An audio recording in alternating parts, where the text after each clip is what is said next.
nutritionnelle. Donc on va préparer ensemble une eau aromatisée. Ensuite, ce qu'on appellera un milkshake végétal. Des boules d'énergie qui peuvent être intéressantes pour le 4 heures des enfants et même des adultes. Et ensuite, ce qu'on appelle le miam aux fruits qui peut être utilisé comme petit déjeuner ou à la place d'un repas, vous le verrez au moment venu. C'est on va dire un repas complet. Donc je vais préparer au fur et à mesure ces petites choses. Mais avant de commencer, je vais vous introduire un petit peu le manger sainement, manger autrement, qui s'oppose à, bien sûr, quelque chose dont on a tous entendu parler, c'est la malbouffe en fait. Le manger sainement s'oppose à manger un petit peu moins bien, donc la fameuse malbouffe. Qu'est-ce que la malbouffe? On a tous un petit peu une idée de ce que c'est. Au niveau de la définition OMS, on parle de l'alimentation jugée néfaste sur le plan diététique car elle apporte trop de calories vides. Qu'est-ce que c'est que des calories vides? Ce sont des calories qui ne vont pas venir nourrir notre corps. C'est souvent des acides gras saturés, ce nom-là peut-être vous dit quelque chose, une alimentation trop sucrée et trop grasse, donc acides gras saturés, trop sucrée et trop cuite. Donc ça, c'est vraiment l'idée de la malbouffe, quelque chose qui va satisfaire le palais, mais qui au niveau nutritionnel n'a pas vraiment de grand intérêt. Quelques chiffres maintenant, 57% des Français sont vraiment accros, on va dire, à tout ce qui est fast-food, cette fameuse malbouffe. Donc c'est vrai que le régime américain là, commence à prendre sur la France. On a tout intérêt à préserver nos bons plats, notre bonne gastronomie française, puisque cette gastronomie-là, si on peut appeler ça comme ça, venue de outre-Atlantique, n'est vraiment pas intéressante sur le plan nutritionnel. Une alimentation saine pour faire face à cette malbouffe, elle apporte des fibres qui sont importantes pour la flore intestinale. Maintenant c'est connu, on parle de l'intestin au deuxième cerveau. Si vous avez des anecdotes, n'hésitez pas à interagir aussi. Donc l'intestin ou le deuxième cerveau, 80% de l'hormone de la zénitude, on va dire, donc la sérotonine, est synthétisée au niveau de l'intestin. Elle est synthétisée seulement si on lui apporte de quoi les briques de construction. Donc des fibres notamment pour bien nourrir la flore intestinale, des minéraux, des oligo-éléments, donc quand on parle du magnésium, du calcium, etc., ce sont des minéraux et aussi oligo-éléments qui sont importants pour l'organisme. Donc des fibres, je le disais, des oligo-éléments, des minéraux, du bon gras et de l'eau. En gros, si je schématise, si on compare notre corps à une voiture, il nous faut de la bonne graisse, de l'eau, de la bonne eau, des fibres pour fonctionner et de l'antirouille. Il faut l'antirouille, ce seront les vitamines et les minéraux. Et ça, on le trouve dans l'alimentation dite saine, variée, avec des fibres, entre autres.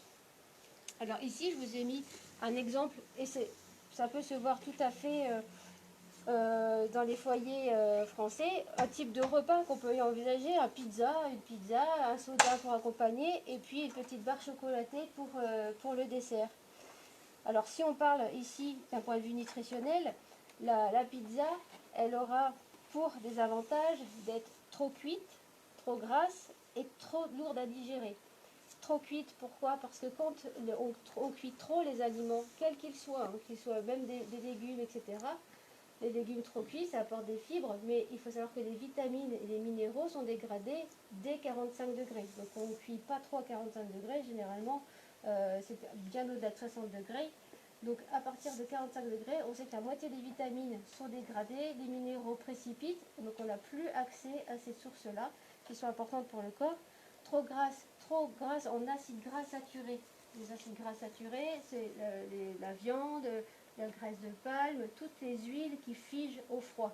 Donc ça, il en faut un petit peu, mais il n'en faut pas de façon majoritaire. Sans quoi, on s'encrasse en fait. Nos cellules sont faites de gras et il nous faut du bon gras, les fameux oméga 3 dont on entend parler suffisamment aujourd'hui. Et trop lourd à digérer. Pourquoi trop lourd à digérer? Parce que là, vous avez plusieurs classes alimentaires représentées. Vous avez, là, si on prend cet exemple-là, des protéines, donc des féculents, la pâte, Et bon, il y a bien sûr un peu de légumes, la sauce, mais c'est pas très intéressant.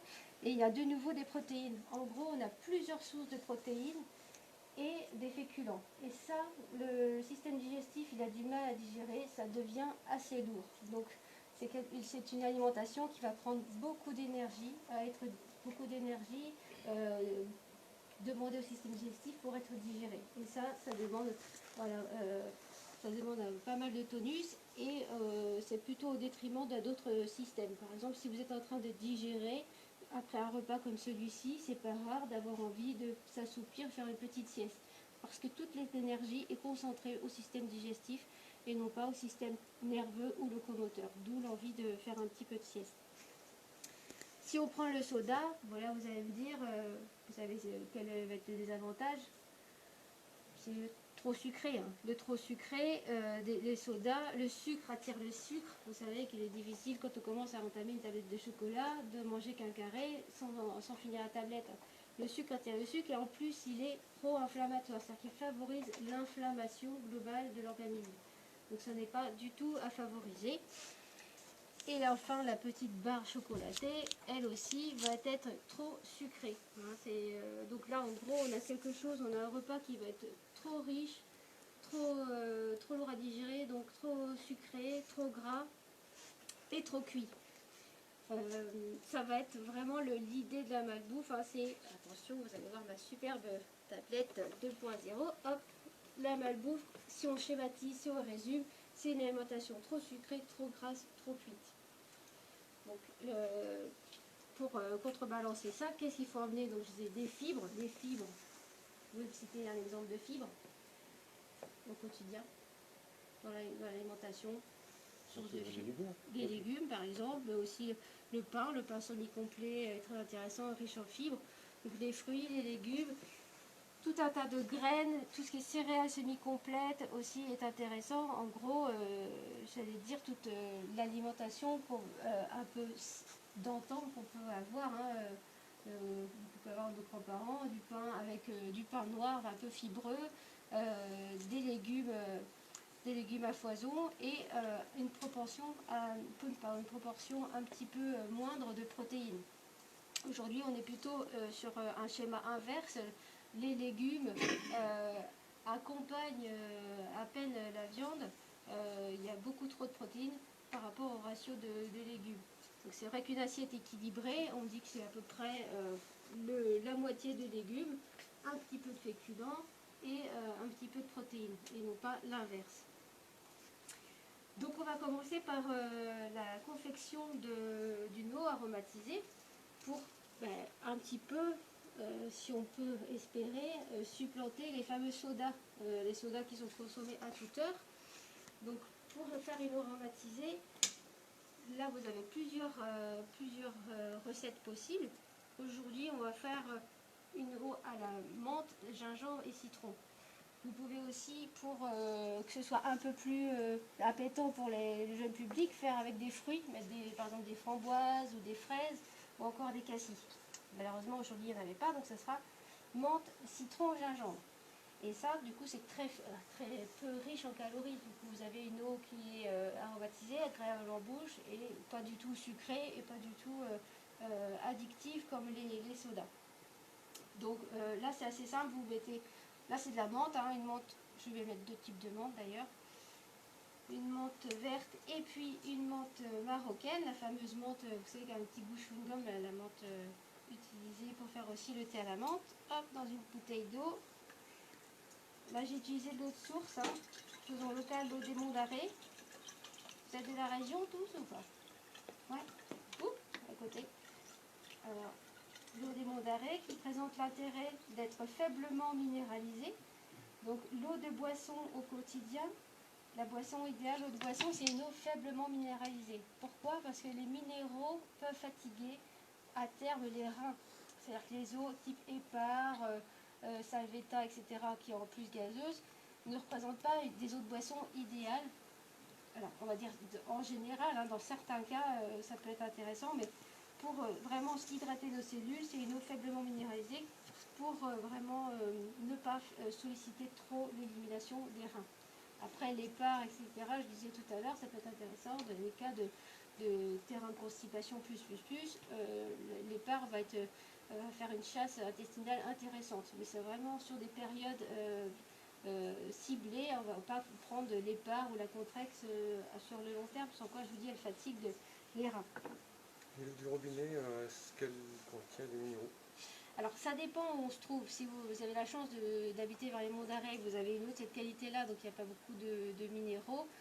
En Bretagne, on va dire qu'elle n'est pas très minéralisée, mais dès que vous allez au sud de Loire et que vous avez terrain calcaire, etc., elle va être plus fortement minéralisée.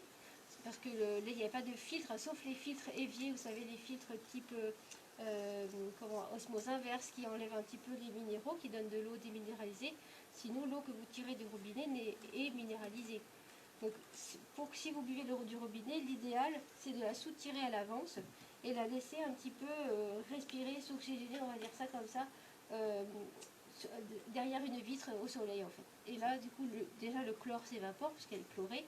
Et puis, elle a le temps un petit peu de se revitaliser, puisque c'est vrai qu'une eau qui a couru dans les tuyauteries, elle n'est pas forcément très intéressante au niveau énergétique. C'est vrai que de la laisser un petit peu respirer, s'oxygéner, va faire d'elle quelque chose de plus intéressant. Alors, pour votre eau aromatisée, est-ce qu'il y a des allergies ici, des intolérances? Vous allez tous goûter, si vous voulez, bien sûr. Donc c'est vrai que s'il y a des allergies, il vaut mieux que je le sache pour ne pas mettre de certaines choses. Pas gluten, les fibres. Je parlais tout à l'heure des fibres par rapport à l'alimentation. Les fibres sont intéressantes, mais dans certains cas, elles peuvent être irritantes aussi pour les intestins fragiles. Donc il faut tenir compte du terrain, du terrain de la personne qui va consommer ces fibres. Voilà, il faut savoir si elle a l'intestin irritable ou non. Alors vous voyez, hop, ici un petit peu de gingembre. Tout le monde aime le gingembre. C'est tonique aphrodisiaque. Attention. Voilà, hop. Et voilà, donc là vous coupez grossièrement les morceaux de gingembre et vous laissez macérer entre une demi-heure et 2 heures. Plus vous allez laisser macérer, plus bien sûr le goût va s'exprimer. Là on fait ça en premier pour qu'à la toute fin de l'animation vous puissiez avoir le goût intéressant de cette eau-là. Donc là c'est une eau qui va être un petit peu digestive avec le citron, la menthe et le gingembre, un peu tonique digestive, qui est très agréable à boire entre les repas. Parce que dans l'idéal, on ne boit pas pendant le repas des grosses gorgées, un grand verre d'eau, on boit par petites gorgées si on a soif, et on boit plutôt en dehors des repas pour s'hydrater et non pas diluer le bol alimentaire. Donc on laisse en macération cette petite eau aromatisée là. Vous avez la recette ici. À cause du Covid, je n'ai pas sorti des feuilles à vous distribuer. Si vous êtes intéressé pour la recette, vous pouvez la prendre en photo. Donc là, j'ai fait une eau assez légère où j'ai mis 1 à 2 brins de menthe, 2 rondelles de citron et un tout petit peu de gingembre. Selon les envies et les goûts, vous pouvez bien sûr la charger un peu plus fortement en gingembre ou en menthe. Maintenant, nous allons passer à un milkshake végétal qui peut être intéressant pour le petit déjeuner de certains ados aussi. D'un point de vue nutritionnel, c'est intéressant. Voire le goûter, ça peut aussi être intéressant comme goûter. Après, les adultes ont bien sûr le droit de consommer ce milkshake-là, mais c'est quand même assez riche. Et vous allez voir les ingrédients qui composent ce milkshake. Donc, boisson végétale qu'on appelle improprement du lait, puisque le lait est réservé aux sous-produits comme sous-produits animaux, donc des animaux. Là, donc, on a la boisson végétale, la purée d'amande, je ne sais pas si vous connaissez. Et donc, on va prendre aussi une banane. Vous voyez qu'au niveau, si on parle du point de vue niveau calorique, là on est sur quelque chose d'assez riche. Donc c'est vrai qu'il ne faut mieux pas prendre ça au cours d'un repas. Ce sera plutôt en encas ou encore comme petit déjeuner. Pour tout petit déjeuner, c'est-à-dire que vous n'allez pas prendre ça et quelque chose à côté. Ça va être vraiment le petit déjeuner à part entière. Donc là j'ai mis une boisson laiterie. Vous voulez des chaises? Oui, je veux bien, oui. Vous avez, monsieur, oui, sinon vous avez des chaises ici. On a du gel aussi, si vous voulez vous laver les mains. Ouais. Si vous avez des questions, n'hésitez pas, entre-temps. Donc là, on va faire, ça va faire un peu de bruit. Donc, vous avez le mixeur vintage Thermomix, l'ancien Thermomix. Là, je mets à peu près l'équivalent d'un demi-litre. Parce qu'on est nombreux, sinon, pour une personne, il faut faire à peu près l'équivalent d'une tasse. Donc, 250 millilitres, une demi-banane et une cuillère à soupe de purée d'amande. Là, j'augmente un petit peu la dose, étant donné que nous sommes assez nombreux. Donc, le lait végétal, boisson végétale au riz. Hop. Ici, la purée d'amande. Est-ce que quelqu'un a déjà goûté à la purée d'amande? Vous connaissez? Vous aimez? C'est bien riche, hein, Oui, c'est riche, mais c'est... Alors là, on est sur du bon gras, en fait. Hein, on n'est pas sur les acides gras saturés, dont je vais parler tout à l'heure. Donc, la purée d'amande est source de gras et de bon gras, mais aussi de protéines. Il faut savoir que les amandes sont légèrement protéinées. C'est une protéine, en fait. Ce sont des protéines. Donc c'est vrai que je ne vous dis pas de remplacer l'amande par une viande rouge, hein, mais sachez qu'au sein d'un repas, si vous mangez plein d'oléagineux, par exemple en dessert, et une protéine le midi un peu lourde, le repas sera pour autant un peu plus difficile à digérer. Hop, et il me manque ma petite banane. Voilà. Vous avez déjà testé ce genre de recette ou pas? Parce que c'est vrai que là sur les réseaux sociaux ou sur internet, il y a pas mal de recettes qui circulent. Ça reste un grand classique pour le petit l'encas des adolescents, voire le petit déjeuner. Sachant que pour les plus réfractaires, vous pouvez aussi mettre une poudre chocolatée non sucrée dedans. Donc là, ça peut être aussi une petite alternative. Là, on le fait sans sucre, sans cacao, mais ça peut se faire pour convertir un petit peu les plus réfractaires. Il vaut mieux rajouter un petit peu de chocolat non sucré dans ce mélange-là, plutôt que d'aller sur des crêpes fourrées au chocolat, etc. C'est bien moins calorique et plus intéressant au niveau des fibres. Alors, attention pour le bruit. Ça va pas durer longtemps. C'est assez rapide à faire, quoi. Le matin, les gens qui n'ont pas le temps, voilà. J'ai souvent en consultation l'argument temps. Le matin, on n'a pas le temps. Là, c'est très rapide. Donc, très rapide à faire. Alors là, j'ai mis une banane. Vous pouvez en mettre jusqu'à 2, suivant si vous mettez 1 litre. Et plus vous allez charger en banane, plus ça va être onctueux. Vous pouvez aussi moins mixer pour avoir des morceaux à mastiquer, parce que c'est important que le liquide ne soit pas trop ingurgité trop rapidement. On dit, il y a un adage célèbre qui dit manger liquide et boire solide. Je crois que c'est ça. Hein. Donc manger liquide, c'est bien mastiquer, même le liquide, pour que ça n'arrive pas trop rapidement dans l'estomac. Est-ce que tout le monde est partant pour goûter? Je vous fais un petit verre. Un petit verre chacun. Du coup, ça va être par groupe. Vous pouvez venir chercher par groupe. Hop. Je fais d'abord les 8. Et ça se conserve combien de temps? Ça, il faut le consommer assez rapidement. Dans la mesure où il y a le fruit dedans, il faut le consommer assez rapidement. Après, vous pouvez le faire le matin et le boire en fin de journée, il n'y a pas de souci. Mais vous ne le conservez pas 2-3 jours au frigo. Enfin, ça serait moins intéressant. C'est comme un jus de fruits frais pressé. Dès lors que c'est pressé, certaines vitamines déjà, la vitamine C est très très très fragile. Donc c'est vrai que si on veut avoir tout le bénéfice du fruit avec sa vitamine C, il faut boire assez rapidement. Donc, si vous le conservez 2-3 jours, vous allez avoir encore certains bénéfices, mais il y a quand même pas mal de vitamines qui se sont dégradées. Alors ici 8 et 4. J'aurais peut-être dû mettre du chocolat pour le jeune public. Hop. Voilà. Allez, je vous donne ici. Si vous voulez goûter. Donc ça, je rappelle, hein, pour tout petit déjeuner. Là, il est assez liquide. Vous pouvez le faire plus onctueux. Pour tout petit déjeuner. Et là, je vous laisse le servir sur hop, une assiette. Si vous n'aimez pas, vous laissez.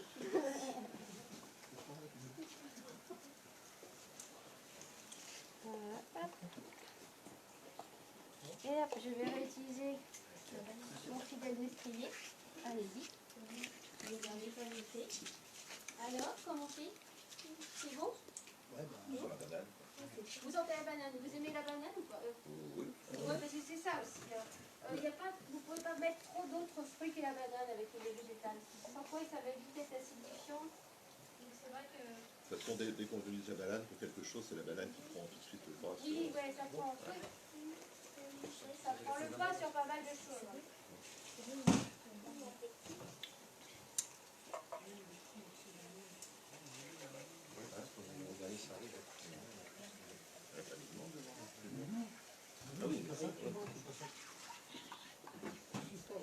Après,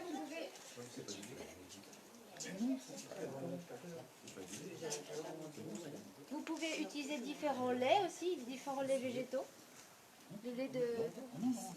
Vous avez mis l'amande dedans? Oui, oui, ouais. Vous sentez pas le côté amande? Ouais. J'ai mis 2 cuillères à soupe. Bon, on peut mettre un petit... Oui. Non, l'amande, ouais, j'ai mis la purée d'amande. Purée d'amande, lait végétal, banane. Donc ça, donc il y a un petit peu de morceaux là, donc c'est vrai que c'est bien de mastiquer pour je vous dis que le contenu n'arrive pas trop. Donc ça peut être utilisé comme un peu, ça peut être utilisé comme une boisson d'effort aussi. Hein, si vous avez jardiné pendant 3-4 heures, en petit encas, vous pouvez vous faire ça, ou je disais encore comme petit déjeuner. On peut mettre ça dans la gourde aussi. Voilà, il faut faire attention, il ne faut pas mettre trop de choses qui acidifient dans la gourde. Après, c'est le revêtement de la gourde qui peut être attaqué. Mais pourquoi pas? Si vous faites du vélo, Le revêtement de la gourde n'est pas bon. si c'est de l'inox, ça va. Oui, c'est de l'inox, oui, mais enfin bon, après. Non, mais ça va. Mais après, il faut faire attention avec Il y a la conservation aussi. Oui, l'inox conserve. Après, le plastique avec des gourdes, c'est pas bon du tout. Ah non, si c'est une gourde en plastique, c'est sûr que vous pouvez avoir des échanges entre le liquide et le plastique, et c'est pas du tout, c'est plutôt délétère. Alors après, si c'est une gourde plastique que vous utilisez pour mettre sur le vélo et que vous voulez prendre cette boisson-là pour boisson d'effort, oui, mais à ce moment-là, vous n'attendez pas 6 heures en plein soleil pour la boire. Mais ça peut tout à fait s'envisager de conserver momentanément dans une gourde plastique. Plutôt L'idéal, c'est de prendre un peu avant l'effort, prendre un moment avant l'effort. Ah ouais, alors contrairement à ce qu'on croit, là c'est bien de puiser dans ses réserves et de faire une boisson de récupération. Puisque quand vous faites un effort soutenu, intense, en fait on sécrète de la créatinine, en fait le muscle se consomme entre guillemets. Et là c'est intéressant de pallier à cette consommation-là en prenant justement des boissons protéinées et autres. Donc là vous avez ces protéinées puisque vous avez la purée d'amande. Mais on est d'accord que ce n'est pas l'équivalent des poudres qu'on peut trouver en magasin de sport ou autres magasins spécialisés. Mais c'est vrai que ça peut être une boisson intéressante après un effort. Peut-être plus naturel. Oui, tout à fait. Alors après, il y a certaines... si vraiment vous courez, si c'est sur des marathons, des longues distances, choses comme ça, des boissons d'effort peuvent être intéressantes aussi. Il faut juste faire attention à la composition, d'aller chercher, comme vous dites, le plus naturel, parce qu'il y a des choses qui sont naturellement protéinées. Le chanvre, par exemple, vous trouvez des farines de chanvre avec lesquelles on peut confectionner des boissons. Le chanvre est très riche en protéines et en oméga 3, par exemple, les fameux acides gras. Donc ça peut être une boisson d'effort, boisson de récupération intéressante. Il y a plein d'autres, vous avez aussi des mélanges avec donc l'amande, du chanvre, de la courge, donc ça c'est intéressant aussi. De même qu'après vous trouvez des boissons d'effort avec le lactosérum qui est récupéré et aromatisé avec banane, chocolat. Ça peut être aussi à l'occasion intéressant. Alors qu'est-ce que vous venez de penser de ce milkshake? Vous le voyez plus en petit déjeuner, en 4 heures? Non, pour troquer un petit déjeuner, vous n'êtes peut-être pas sur des régimes, sur des petits déjeuners très sucrés, etc. Il faut savoir que l'idéal du petit déjeuner, c'est plutôt d'être protéiné, on va dire, d'aller chercher les protéines le matin et plutôt réserver le sucre en fin de journée, vers 17 heures. Tout ça parce que le fonctionnement du pancréas fait que le matin au réveil, lui, il n'est pas très efficient. Il vaut mieux attendre la fin de journée pour apporter la petite touche sucrée. Et dans l'idéal, le petit déjeuner, il va être plus protéiné que sucré. Et là, c'est tout l'art de faire comprendre et de faire en sorte que les personnes adoptent cette habitude-là d'être sur de la protéine. Ça peut être ce beet shake-là, mais quand je dis protéine, ça peut être vraiment protéine. Hein. Ça peut être une tranche de jambon, par exemple, ça peut être du saumon fumé, ça peut des œufs, comme on a l'habitude de faire outre-Atlantique aussi, pas outre-Atlantique, pardon, en Angleterre. Donc voilà, le petit déjeuner anglais.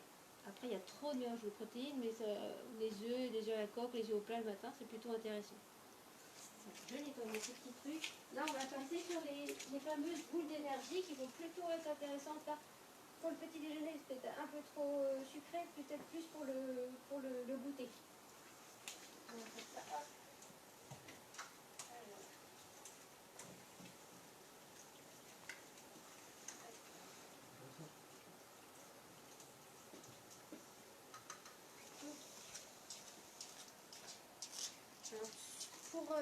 Si ça vous donne des idées et des envies, en termes de fourniture, vous trouvez les végétaux, les boissons végétales, vous les trouvez à peu près partout. Et, ce qui est purée d'amande, par contre, là, il n'y a que en magasin biologique, diététique que vous trouverez ça. Parce qu'en supermarché, on va être plutôt sur des purées type cacahuètes qui n'apportent pas autant de bénéfices que l'amande. L'amande est protéinée. Et c'est la seule graine oléagineuse, on dit les oléagineuses sont les amandes, les noisettes, les noix. L'amande est la seule graine oléagineuse qui va basifier notre terrain. Je parle là d'équilibre acido-basique. Et nous avons tendance, nous, dans notre alimentation, à consommer trop d'aliments dits acidifiants. Donc on va plutôt tout le temps chercher à basifier le terrain. Basifier notre système digestif avec, on l'a dit, des légumes qui vont apporter des fibres, mais qui vont aussi apporter des minéraux qui vont basifier notre terrain. Donc les fruits, les légumes. Et là, vous avez une échelle acido-basique avec des petites représentations qui vous montrent ce qui va être acidifiant, donc ce qu'il ne faut pas trop privilégier. Ça ne veut pas dire qu'il faut les éliminer de l'alimentation, mais bien les consommer de façon minoritaire, et tout ce qui est alcalinisant qui va plutôt être à favoriser dans l'assiette. Donc là, vous voyez, les sodas, etc., on est sur des pH dits acides, donc qui vont nous acidifier et qui vont donc créer des troubles de santé. L'acidification de l'organisme, elle est à l'origine de pas mal de pathologies, du simple mot de tête à tout ce qui est douleur articulaire, le déchaussement dentaire, les chutes de cheveux, bon ça fait pas mal, hein, les chutes de cheveux, choses comme ça, sont imputables à une alimentation trop acidifiante. Donc là, je vous montrais la pizza, le soda, le chocolat, toute cette alimentation-là va être du côté acidifiant. Donc l'idée, c'est de contrebalancer cette alimentation-là avec ce qui va être basifiant. Donc c'est pas une alimentation à éliminer. Vous allez voir la viande rouge, les produits laitiers qui sont acidifiants. C'est vrai que c'est acidifiant, mais pour autant, il en faut quand même dans l'alimentation parce qu'elles sont sources de protéines. Les protéines, elles sont importantes pour faire de briques de construction. Hein. C'est voilà, ce qui compose le muscle, donc c'est intéressant d'en apporter quand même. Mais l'idée, c'est de ne pas trop verser, donc je disais, dans ce côté-là acidifiant, et ne pas oublier la classe qui va être basifiante. Donc la purée d'amande, l'amande, c'est la graine oléagineuse qui va basifier le terrain. Tout ce qui va être purée de sésame, purée de noisette, purée de noix de cajou, c'est très bon, mais on est plutôt sur l'acidification. Donc ça peut être tantôt un, tantôt l'autre, mais pas tout le temps la purée de noisette ou la purée de noix de cajou, ou encore de cacahuètes. Alors, nos boules d'énergie. J'aurais aimé vous faire participer là, mais c'est un peu frustrant pour vous, j'imagine, mais vous allez pouvoir goûter. Alors ça, là j'ai utilisé la version rapide, c'est de la pâte de dattes. Vous la trouvez telle quelle, dénoyautée, broyée, mais vous pouvez aussi acheter des dattes entières et les dénoyauter. C'est un peu plus de travail. Là, pour des raisons pratiques, on va directement sur la pâte de dattes. Pour faire les boules d'énergie, vous avez besoin là d'à peu près l'équivalent d'un verre de pâte de dattes. Alors, moi je fais à la louche. Hein. À la louche, hop. L'équivalent d'un verre, hop, de pâte de dattes. Alors ça peut être consommé tel quel aussi, hein. Ça n'a pas besoin d'aller faire des boules d'énergie. Tout ce qui est fruits secs, c'est intéressant aussi, comme mon cas, puisque ça apporte des fibres et des minéraux. Alors, pour le bol d'énergie, un demi-verre de pâte de date, à peu près une grosse poignée d'amandes. Hop, la grosse poignée d'amandes, environ 100 grammes, enfin 150 grammes d'amandes. Et là, on va mettre un petit peu de chocolat noir. Le chocolat noir qui est plus intéressant, on est d'accord, que le chocolat au lait. Hop, un peu de chocolat noir. Vous pouvez rajouter de la vanille. Alors aujourd'hui, les prix de la vanille s'envolent, donc je n'en ai pas mis, mais vous pouvez rajouter de la vanille et un petit peu de sel. Hop. Vous allez mixer le tout. Là aussi, ça va faire du bruit. Et ça va être un peu plus long parce qu'avec la pâte de date, il faut mixer fortement. Hop. Et donc on est parti.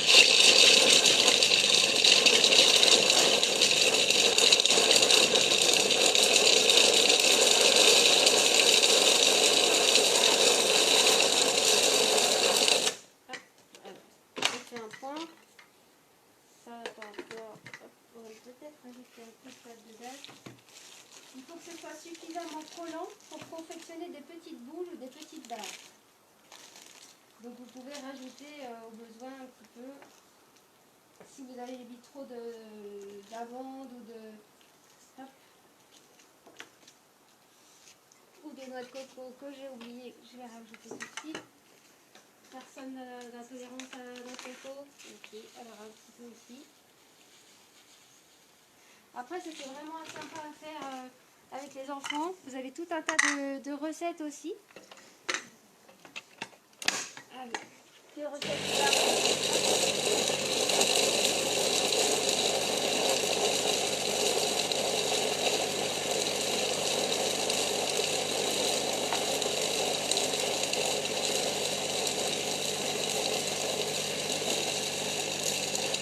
hop, voilà. Et là, hop, on va confectionner des petites boules que vous allez déguster tout de suite. Hop.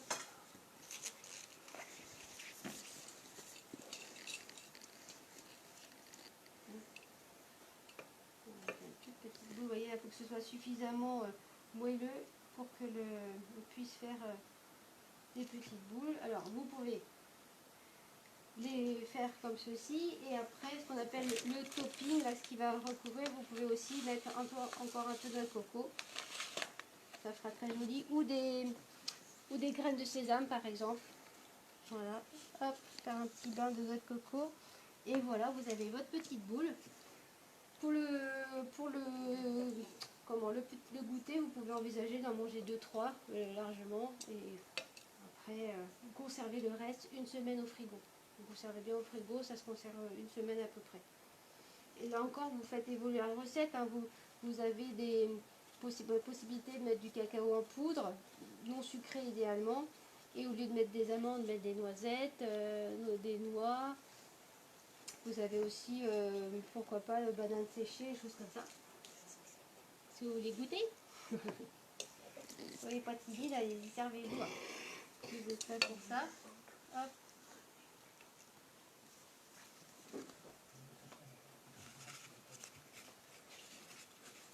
Voilà, hop. La petite boule. Vous allez être repu pour ce soir. Entre le Big Shake, les boules d'énergie, le bien beau fruit. Parce que la pâte de date, ça doit être assez riche aussi. Hein. La pâte de date est assez riche, effectivement. Et on la trouve où, la pâte de date? Alors là encore, la pâte de date en magasin biologique, j'ai toujours trouvé là-bas. J'imagine que dans les épiceries fines, vous pouvez trouver aussi. On doit pouvoir mettre de la figue aussi. Oui, la figue qui est bien sûr pâteuse, oui, oui. Je vous dis, vous faites évoluer la recette. Il y a une recette très sympa, figue noix par exemple, ou figue noix avec pourquoi pas un petit peu de pépites de chocolat aussi. Et là, il y a plein de recettes très très bonnes à envisager pour faire ces fameuses boules d'énergie. Et donc là, c'est plus intéressant, si vous voulez, que de manger un gâteau préparé déjà, ou ou tout en cas manufacturé. En fait, l'idéal, la cuisine saine, c'est une cuisine le plus possible qu'on aura fait nous-mêmes, en fait, avec des ingrédients dits sains. On va chercher les fameuses fibres, les oméga 3, les vitamines, donc pas trop cuites. Et là, vous avez quand même des grandes bases, en fait, de l'alimentation saine. On n'invente rien, voilà, on ne perpétue que ce qu'on a déjà appris. Hein. Moi, c'était la cuisine de nos grands-parents, de mes grands-parents.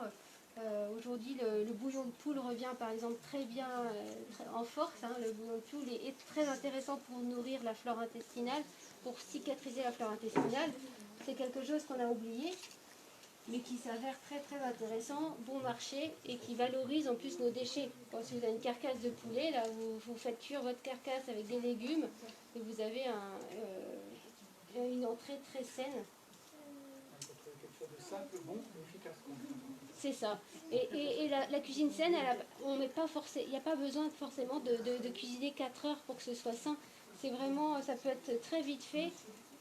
Très sain. D'ailleurs, j'aurais dû vous faire chronométrer. Vous voyez, les petites choses là que je fais, c'est pas, voilà, ça ne met pas 3 heures de préparation. On est d'accord, là, ce n'est pas un repas complet. Il manquerait bien sûr le plat de résistance. Mais après, des légumes cuits vapeur ou au four avec une protéine. Et puis, vous avez là un repas tout à fait sain. Qui n'en a pas eu? Est-ce que vous aimez, mesdemoiselles, vous aimez? C'est bon? Ça vous a donné envie de refaire ou pas? Si vous voulez, vous pouvez prendre en photo la recette. Et puis je vous dis aussi sur internet, vous avez tout un tas de recettes avec des alternatives, comme disait monsieur, avec de la figue, avec de la noix. Vous pouvez garder pour plus tard, si vous n'avez pas envie. Voilà. Hop. Ça, donc, c'est ce qu'on appelle aujourd'hui boule d'énergie, ou alors en anglicisme, parce qu'on en voit de plus en plus, c'est Energy Ball. Et ça, sur internet, vous tapez Energy Ball et vous avez toutes les recettes. Ça fait longtemps que je propose ça aux jeunes parents pour proposer en cas à leurs adolescents. Hop. Alors, combien j'en ai à faire encore qui n'a pas eu? Hop. Il en manque. Qui n'a pas eu? Du coup, Non, non, vous n'en voulez pas? C'est bon, tout le monde tous ceux qui voulaient ont eu? Ok. Bon, j'en fais une dernière. Tac. Et ça, donc vous préparez, voilà, vous avez la dose pour une semaine. Vous conservez, vous pouvez faire soit garder la pâte telle quelle au frigo, préparer les boules à l'avance et les conserver, comme je disais, environ une semaine. Alors, je vais voilà. N'hésitez pas si vous avez des questions entre temps.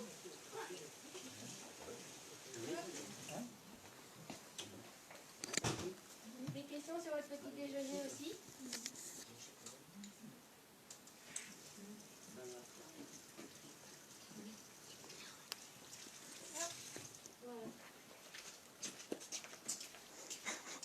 Et une petite serviette, il y a. Il y a une personne en direct qui dit coucou, moi j'en ai pas eu.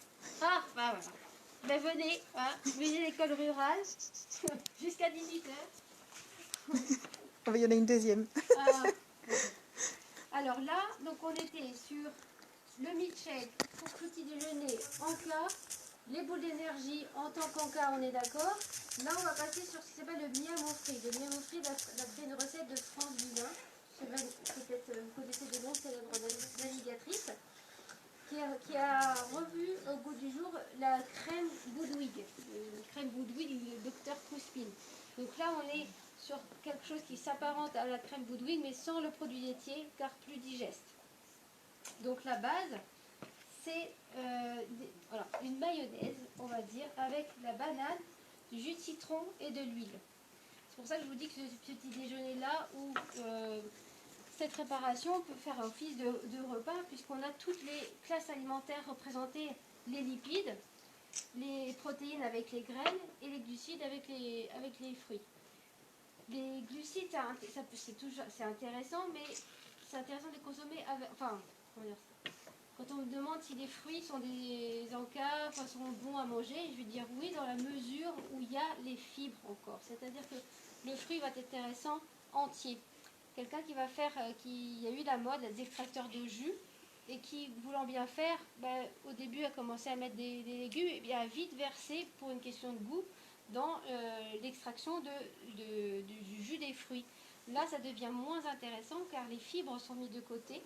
Et il n'y a plus que le sucre, donc le sucre des fruits, le fructose. Et ça a beau être un sucre sain, ça fait quand même monter la glycémie. Donc la glycémie, le taux de sucre dans le sang.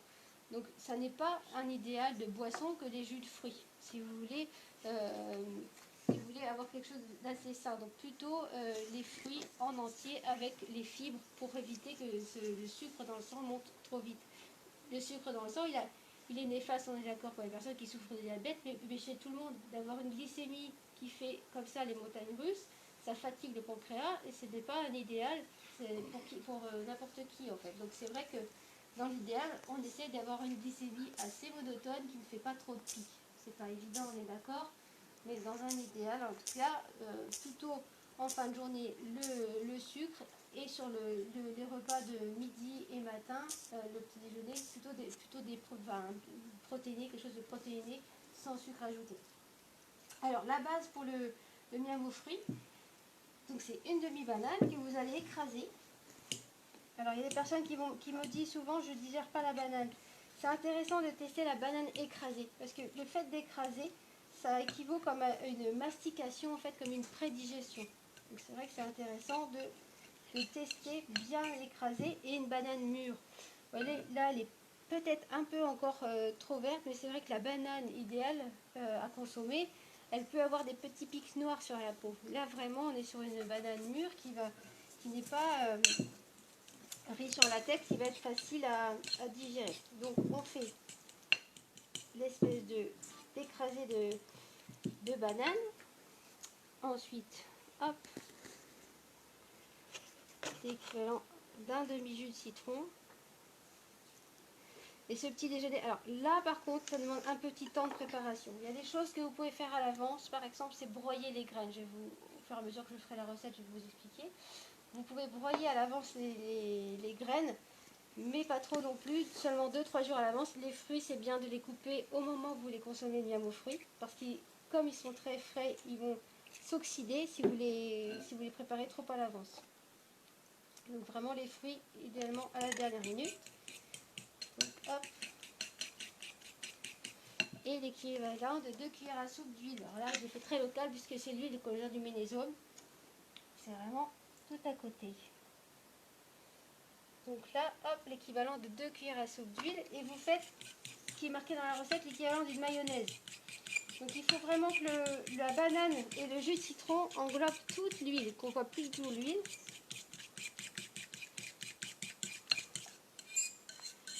Voilà, hop.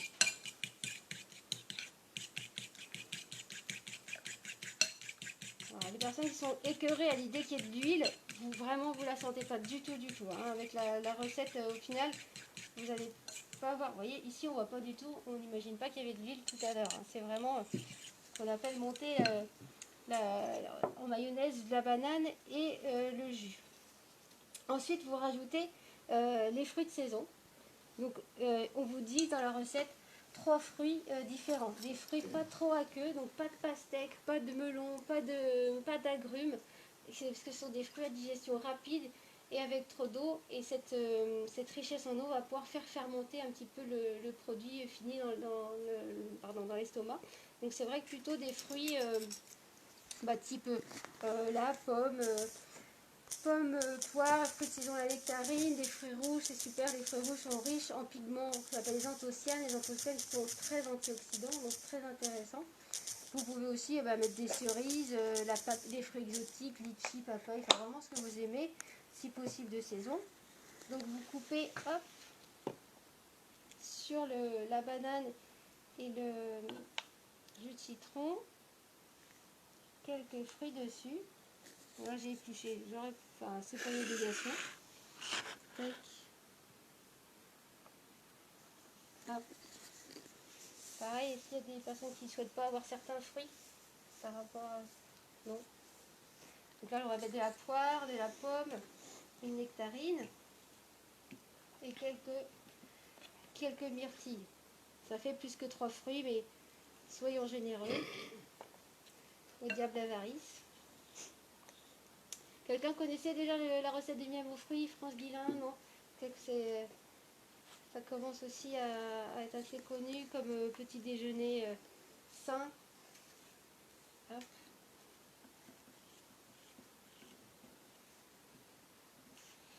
Alors, on va mettre un peu de nectarine.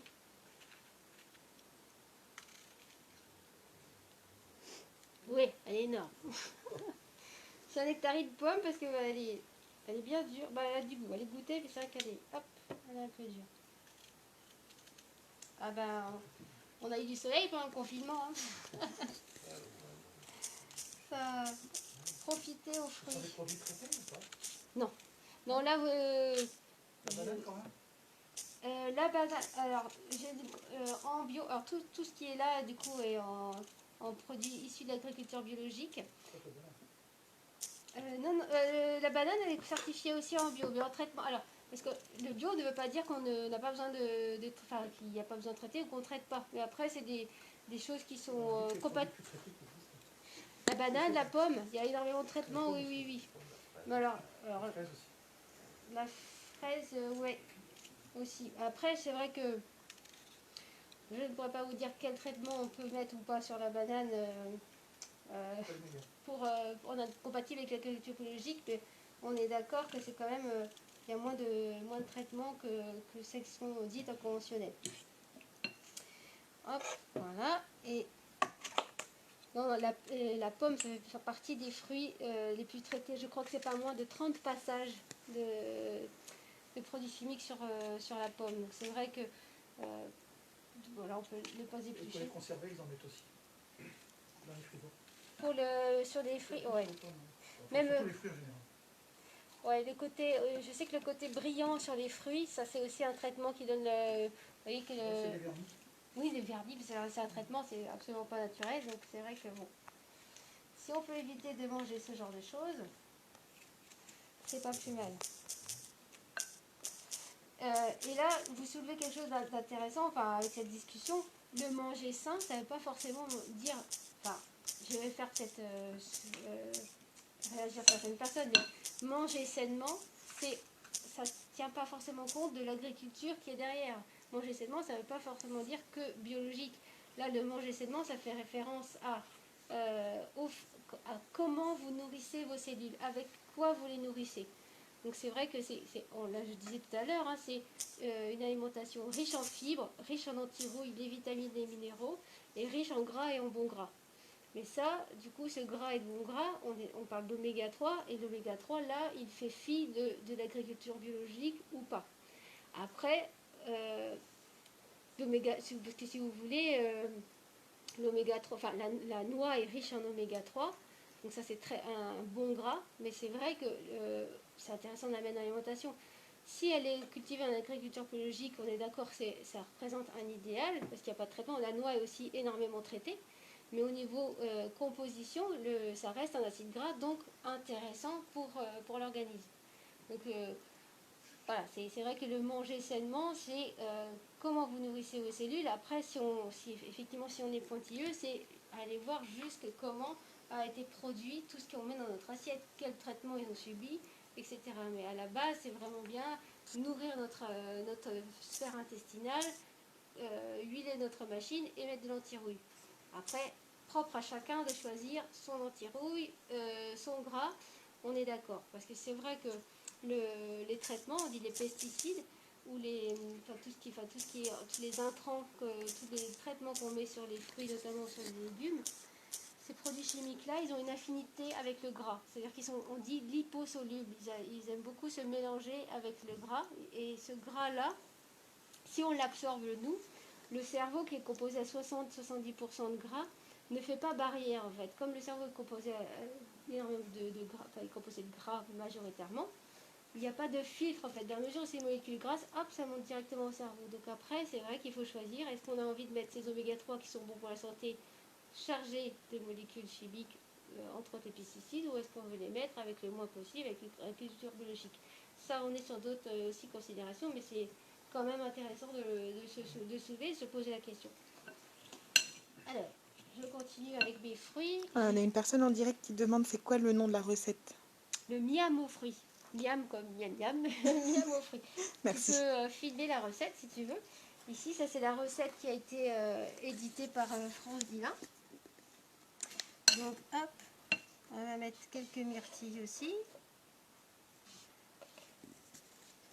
Donc là, il faut que ce soit appétissant aussi. Hein. Si ça vous donne, si ça vous ragoûte plus qu'autre chose, le manger sainement aussi, c'est avoir les papilles là, qui s'excitent, rien qu'à voir ce qu'il y a dans notre assiette. Il faut que ce soit appétissant pour que tout notre système digestif synthétise les petites enzymes à l'avance pour bien digérer.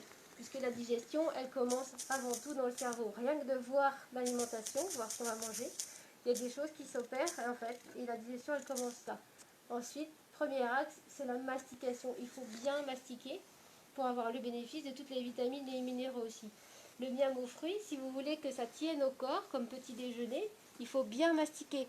Si vous mangez ça très très rapidement, 2 heures plus tard, vous allez avoir faim. Il faut bien mastiquer, bien insaliver pour que ça tienne au corps. Et j'ai des témoignages assez souvent de personnes qui me disent, même moi je l'ai expérimenté, après je n'ai pas un travail physique, mais de manger ça au petit déjeuner et attendre midi ou 13h sans aucun problème, sans avoir une sensation, la boule au ventre, le ventre qui gargouille comme pas possible.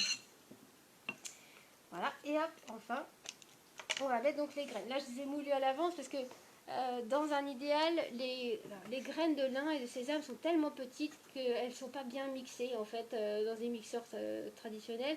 Il faut utiliser soit les anciens moulins à café, vraiment parce que ça marche très très bien, ou les moulins à café électriques, pour que les graines de sésame et de lin soient bien moulues, sans quoi elles n'expriment pas toutes leurs vertus dans la bouche.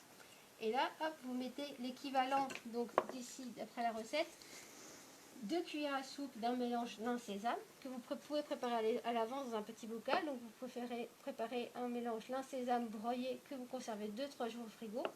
Et vous mettez aussi 1 cuillère à soupe de mélange d'oléagineux au choix entre l'amande, la noisette, la courge, la graine de tournesol. Donc là vous choisissez votre mélange. Voilà. Alors. Et là, vous faites votre petit mélange. Voilà ce qu'on obtient. Bon, j'espère que ça vous donne, ça vous met en appétit. Un petit. Après, vous pouvez rajouter des petites choses dessus. Peut-être tolérer un filet de miel, mais vraiment un filet. Il ne faut pas que ce soit du miel aux fruits, mais c'est vrai qu'on peut mettre un petit peu de miel et pourquoi pas.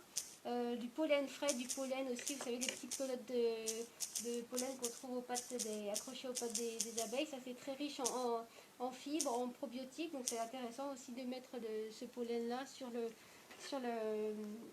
miam aux fruits. Alors, tout le monde veut déguster? Voilà, je vais un petit peu. Hop. Voilà le petit pic. Et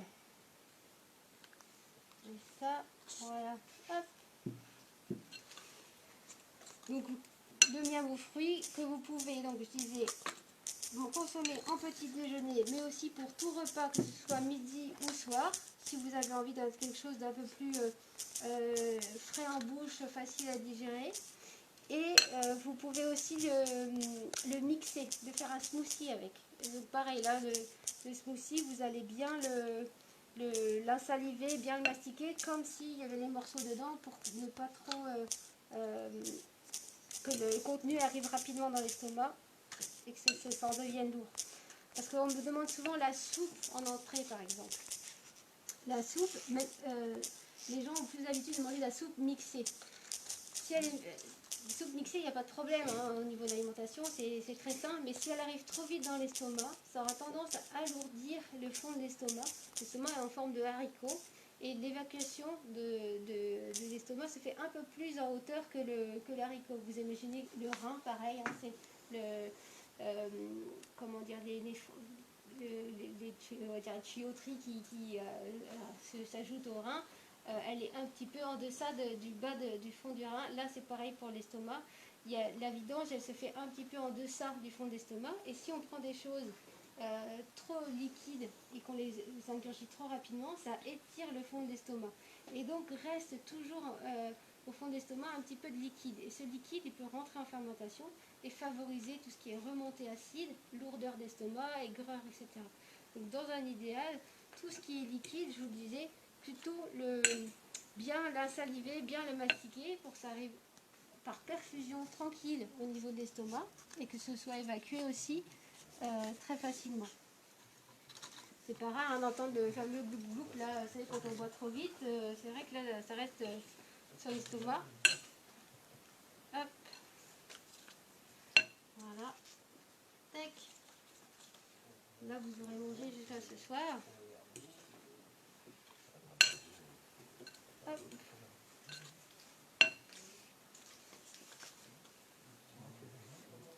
Donc là, en fait, il faut à peu près un quart d'heure pour préparer le miam aux fruits. Donc c'est vrai, j'entends que en petit déjeuner, ça demande un peu d'anticipation. Mais c'est quand même intéressant et c'est vraiment très très bon. Alors le petit déjeuner n'est pas obligatoire non plus. C'est vrai que ces personnes qui n'ont pas envie, qui se lèvent le matin et qui n'ont pas envie de petit déjeuner, c'est que leurs cellules, elles ont suffisamment d'énergie pour démarrer la journée. À ce moment-là, il faut attendre un petit peu la sensation de faim pour consommer quelque chose. C'est un commentaire. Ah oui. C'est ma maman. Alors, est-ce que tout le monde en a eu? Hop. Tac. Voilà. Alors, comment vous trouvez? Après, en fait, si je caricature, c'est une salade de fruits améliorée. Hein. On ne sent pas du tout l'huile, vous ne sentez pas l'huile. Donc c'est vrai que hop, ça fait une bonne salade de fruits qui peut être utilisée pour tout repas. Hop. Voilà. Est-ce que tout le monde en a eu? Non, il manque... Ah oui, il manque... Non, ben, je peux faire un rab pour quelqu'un parce que c'est vrai qu'il y avait 2 personnes en moins. Voilà.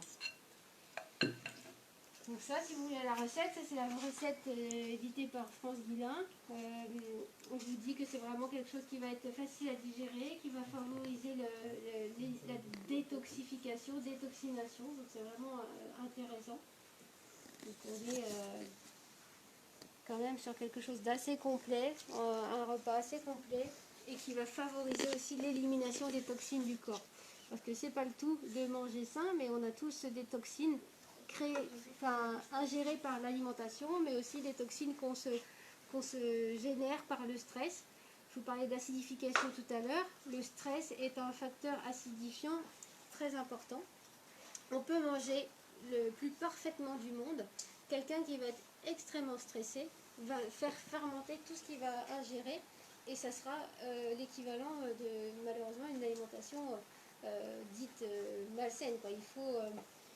Il faut, dans un idéal, gérer son stress aussi, manger aussi dans un environnement assez serein, prendre le temps de manger dans un environnement calme, mastiquer et pas trop mastiquer et puis pas manger comme ça debout à la louche, sans quoi la digestion ne se fait pas bien. Est-ce que vous avez des questions par rapport à ces petites préparations? En termes de coût, c'est vrai que le miam aux fruits peut être, par rapport aux fruits, la présence de fruits un peu plus onéreuse que d'autres préparations. Mais c'est vrai que si vous avez la chance d'avoir un verger, je parlais des fruits exotiques tout à l'heure, hein, mais si vous avez ne serait-ce que pommes, poires dans votre jardin, profitez-en pour les... Là, il n'y a pas meilleur au niveau des vitamines que de cueillir le fruit dans son pommier ou dans le poirier et de faire le miam aux fruits. Laissez la peau, effectivement, si vous ne traitez pas, là, dans la peau, il y a tous les minéraux. Donc c'est vrai que si vous supportez au niveau de l'intestin les fibres de la peau, conservez la peau. De même que sur les légumes, si vous avez des carottes, ne les touchez pas, rincez juste et cuisinez-là. Ça c'est vraiment on a vraiment le totem du légume et là on est sur vraiment quelque chose de très très simple. Ouais, du coup, là, je dis, il y a un peu de préparation, mais en termes sinon gustativement parlant, c'est assez flatteur au niveau du palais, j'aime assez. C'est frais, donc vous pouvez, je vous dis, le soir, là, bon, paraît-il que jeudi, il va faire très chaud. Donc le midi, si vous n'avez pas envie de faire cuire quelque chose, de manger une viande cuite avec un légume, vous pouvez penser au miam aux fruits pour tout repas. Je vous dis, c'est vraiment... Bien frais, c'est... Ouais. Oui, oui. Alors après, le matin, c'est intéressant de ne pas prendre quelque chose de trop froid au palais. Parce que c'est vrai que si vous mettez une alimentation froide au niveau du système digestif, il aura tendance, lui, à se recroqueviller. Le système digestif, pour bien digérer, il aime bien le chaud. Donc, commencez à la rigueur par une boisson chaude pour réveiller un petit peu l'estomac. En médecine chinoise, le foie, il est apparenté à une marmite, donc il a besoin d'être toujours un petit peu en ébullition, toujours chaud pour bien digérer. Et donc, si vous mangez quelque chose de trop froid, si vous buvez de l'eau qui sort de l'eau qui sort du réfrigérateur, ou encore par exemple une glace en fin de repas, là on est sûr que le système digestif il n'aime pas du tout et que la digestion ne se fait pas bien. Donc le matin, quelque chose de plutôt tempéré.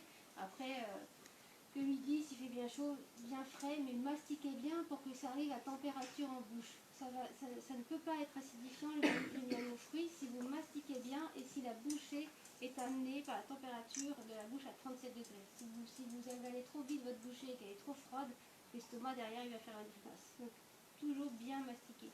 C'est vraiment une base dans l'alimentation saine, bien mastiquer pour avoir le bénéfice, pour casser les fibres, faire qu'elles ne soient pas trop agressives si on a un intestin fragile, nourrir notre intestin, voilà, bien mastiquer, c'est la santé aussi.